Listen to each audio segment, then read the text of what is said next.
Good morning. I'm very glad to be in that session with all of you. I say hello to Adriano Tonuccio di Statista and to Daniela Coppola di Hi, Statista. good morning.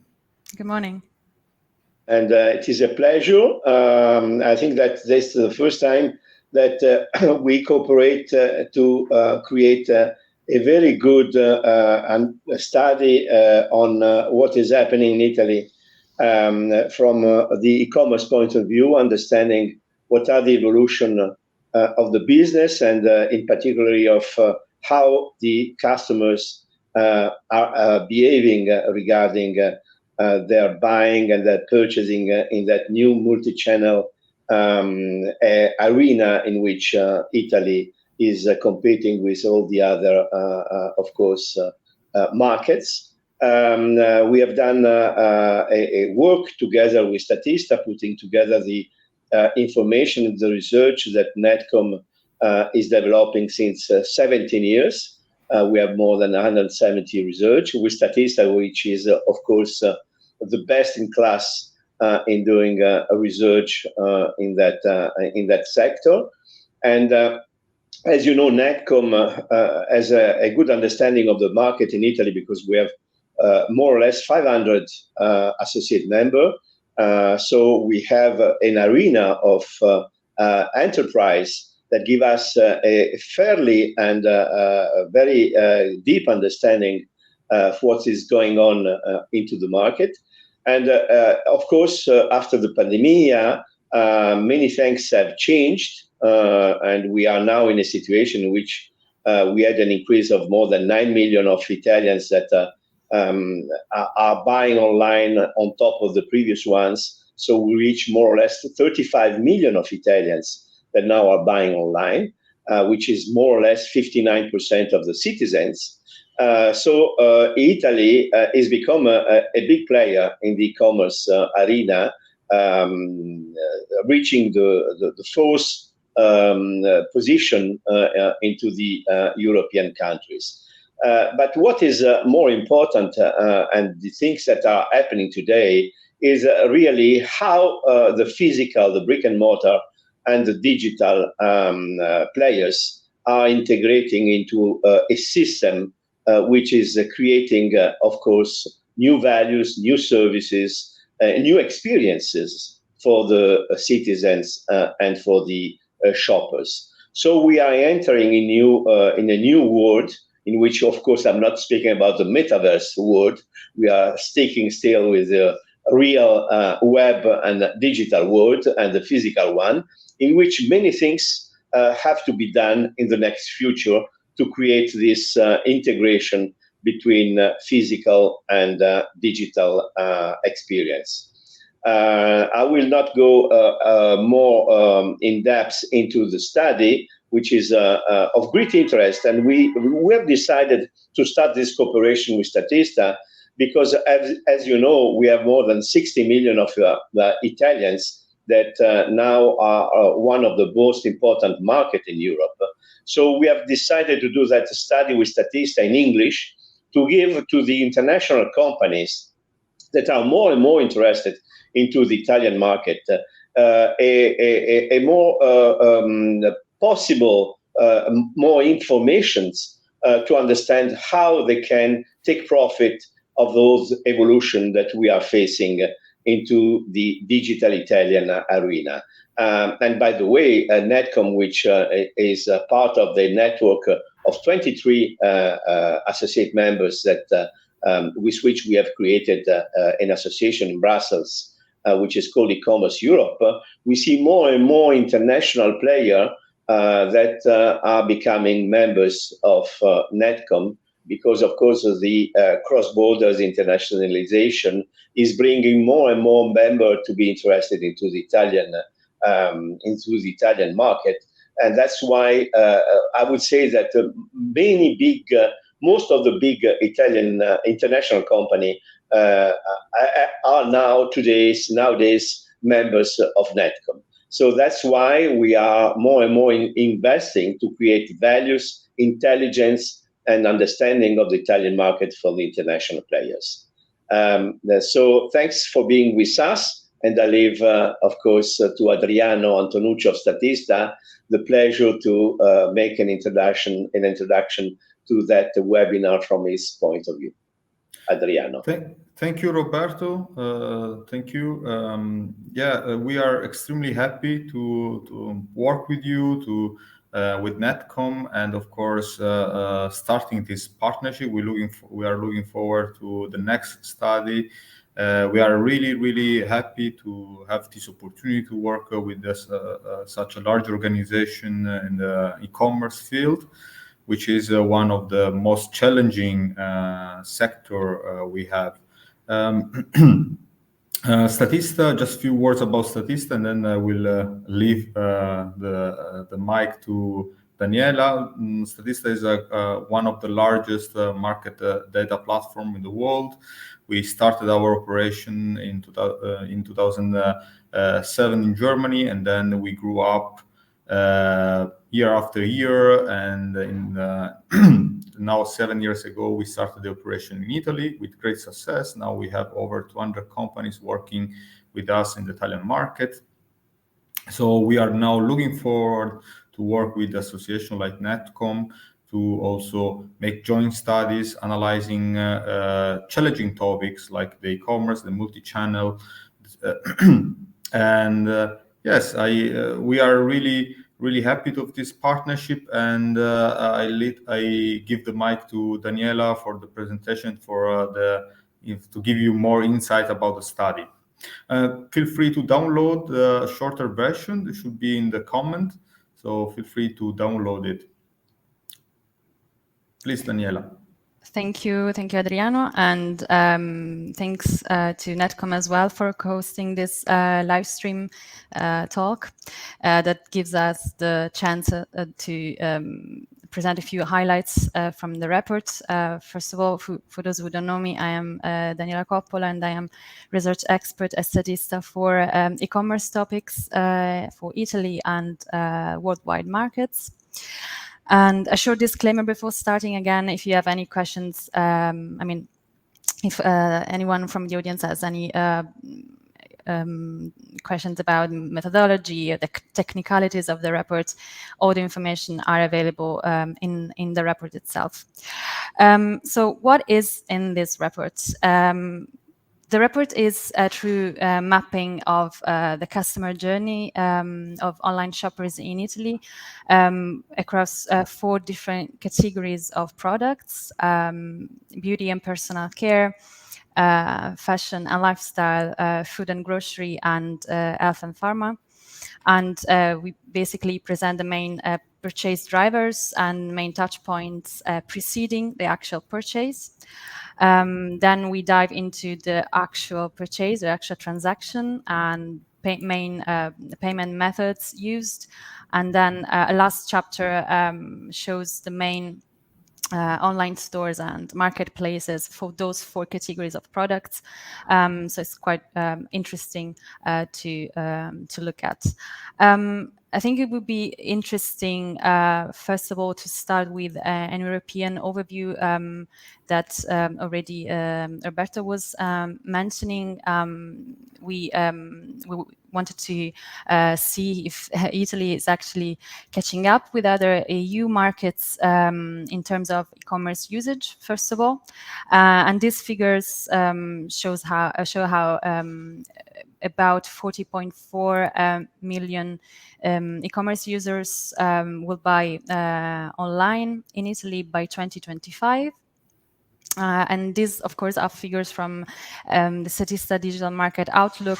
So they basically showed the number of users for B2C e-commerce, so business to consumer e-commerce of physical goods, so products, and they don't include digital subscriptions, media, and C2C e-commerce, so resale platforms and those kind of e-commerce websites.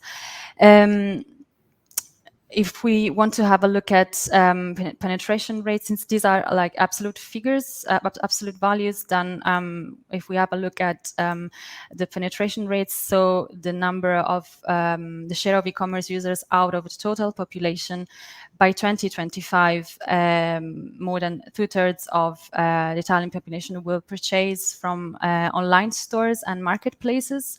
Again, this is just B2C. So the figures show a significant growth, although Italy lags compared to other EU markets. Here you have displayed UK, Germany, Spain, and France. Nevertheless, Italy remains one of the biggest B2C commerce markets in Europe.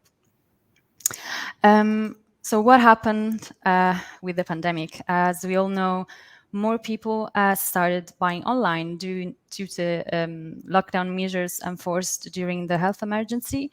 And in this case, we shouldn't talk just about online shoppers, but rather about multi-channel customers. So basically people who included digital channels in their traditional brick-and-mortar shopping.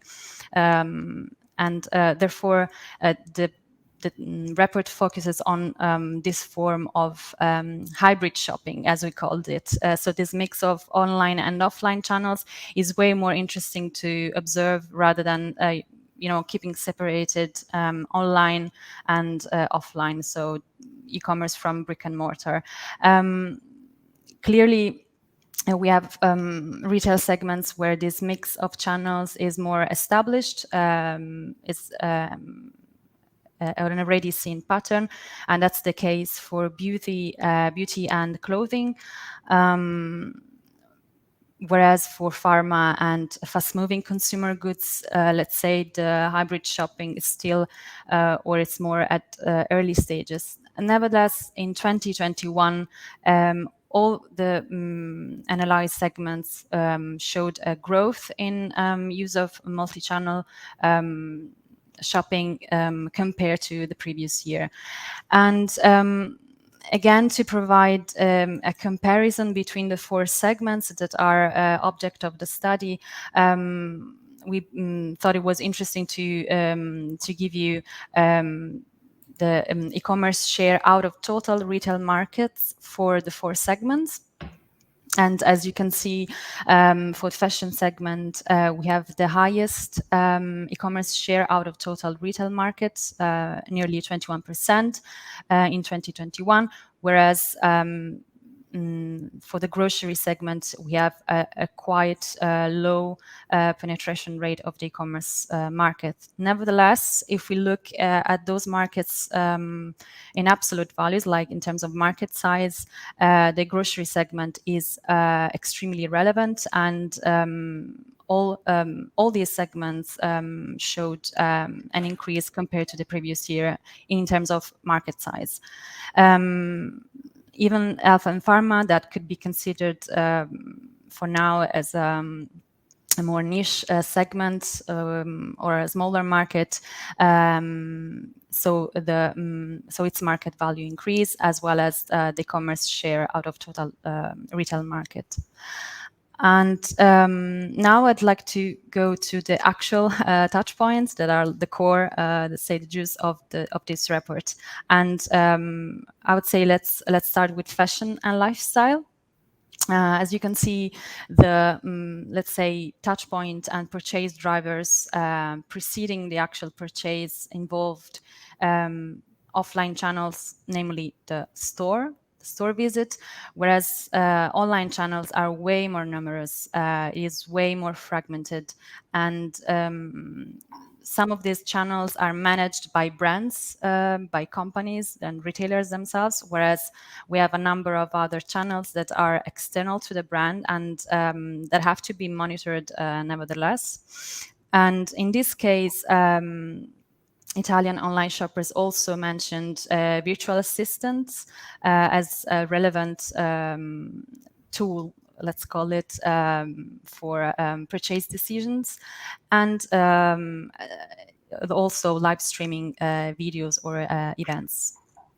For fashion and lifestyle, it's interesting to observe how even virtual assistants or other digital channels were considered more relevant than influencers, like influencer marketing content.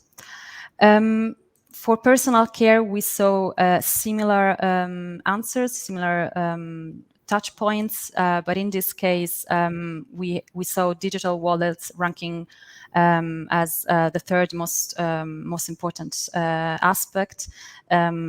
So digital payments like PayPal, Apple Pay, Google Pay were extremely relevant in this case, whereas the in-store, the offline channels were somehow at lower position in the ranking. For Health and Pharma, now that's a different story, a completely different story. Here, the survey carried out by Netcomm showed that yes, we have the classic online channels, as usual, search engines, e-commerce sites, online reviews left by other users.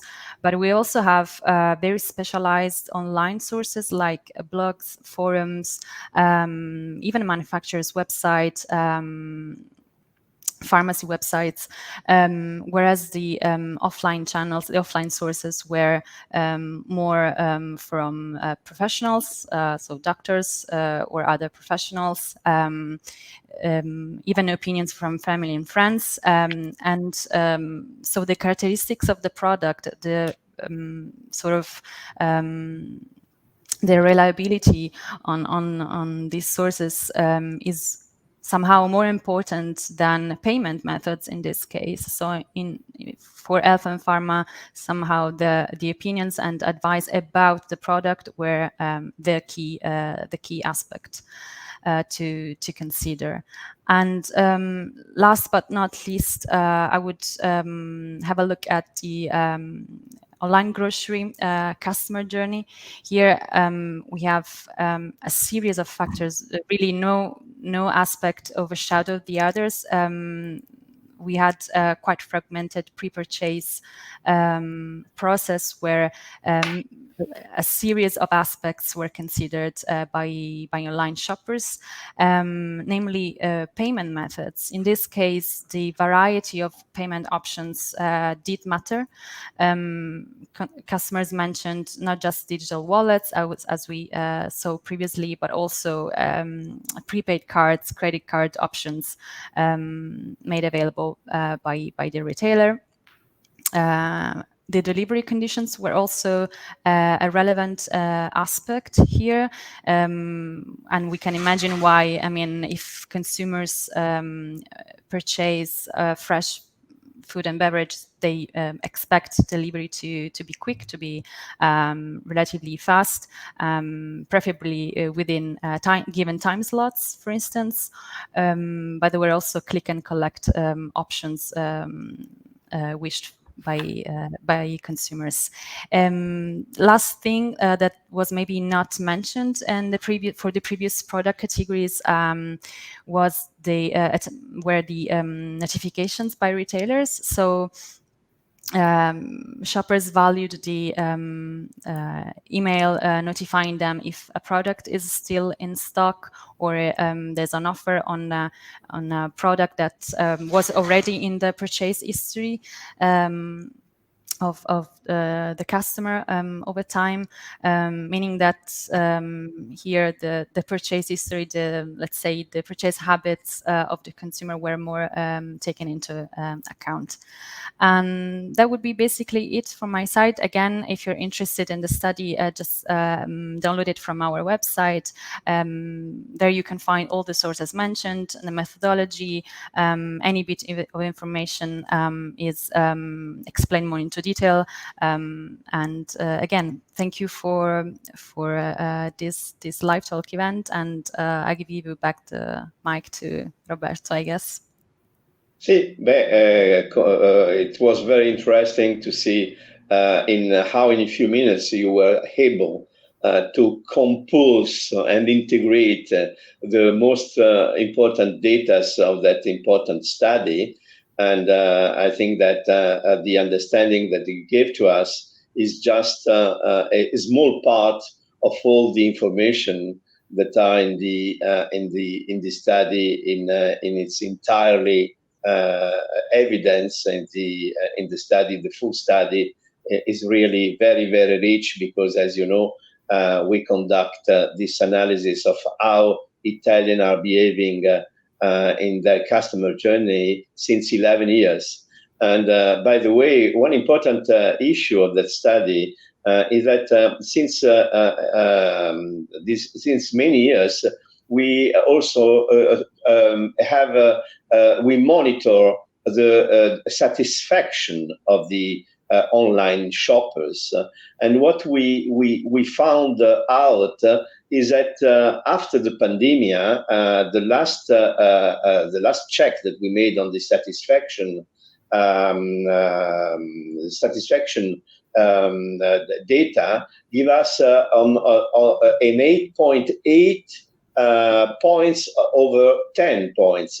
So the satisfaction of the Italian consumers for their online purchase has reached very high level in terms of degree of satisfaction. So somehow the e-commerce is putting more and more expectation on the multi-channel, and we see from many data that the consumers that are somehow more and more in tune with the online shopping, they expect the same level of services from the offline shopping. So the real big issue that we are facing today in the next future and is the level of investment that the company, the multi-channel company, will have to do in terms of IT, in terms of competences, in terms of supply chain, in terms of digitalization of all the processes to bring the level of services that the Italian consumer expect and are somehow they found out that discovered into the online, to bring that same level of services also in the multi-channel and in the brick-and-mortar experience. So this will be part of the bigger. Indeed, Roberto, just to point out that in our study that we figure out basically that the home delivery preference is increasing. So the Italian customer are really looking forward to the home delivery as one of the key driver for them to choose one e-commerce instead of another's. And of course, another key point that we found in our study is that basically the click and collect preference is also one of the key driver over the last years. So just to add one additional point you can find in our study. Yes, that's totally matching what you are saying. That's very important. So I think that there will be a lot of important investment that will be made by the distribution, and then of course will create a higher productivity in the next 4 or 5 years from the distribution sector, bringing new services, of course, bringing also new opportunities of employment for new skills, and this will make a revolution of the distribution system in Italy in the next future. Totally agree. Adriano, you wanted to add some words? No, I think the mention what you mentioned, basically the integration between the online offline world is going to increase, and we already seen it during the pandemic, and now we see also the effect.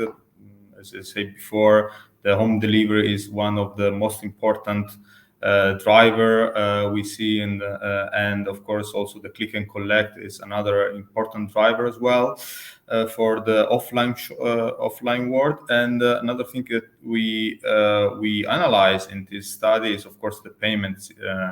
We have seen that basically there is big usage of in the online world of systems like PayPal and Amazon Pay.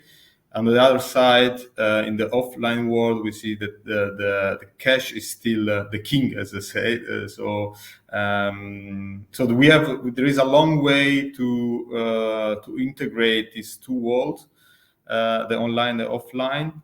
But I think that the path is clear. The change we have to address during the pandemics are here to stay. And I think this is one of the most interesting point you can take from this webinar, as well as our study. Okay, thanks a lot. By the way, I want to add that I found also interesting to see the different, very important touch point. What are the most important touch point that Daniela has somehow put into evidence for the different sectors, and we see how are different the key drivers for the purchasers to buy in the sector of the fashion, in the sector of the fast-moving goods, in the sectors of the pharma. And this is a very important takeaway because as we have a big increase in cost of acquisition of the customer, it's very important to allocate the investment in the right touch point and in the right key drivers. And I think that is an issue very important that the company can of course utilize to address at the best their investment into the digital marketing, into the other touch points like, as you were saying, the collect and the supply chain and of course the activity of services to the customers.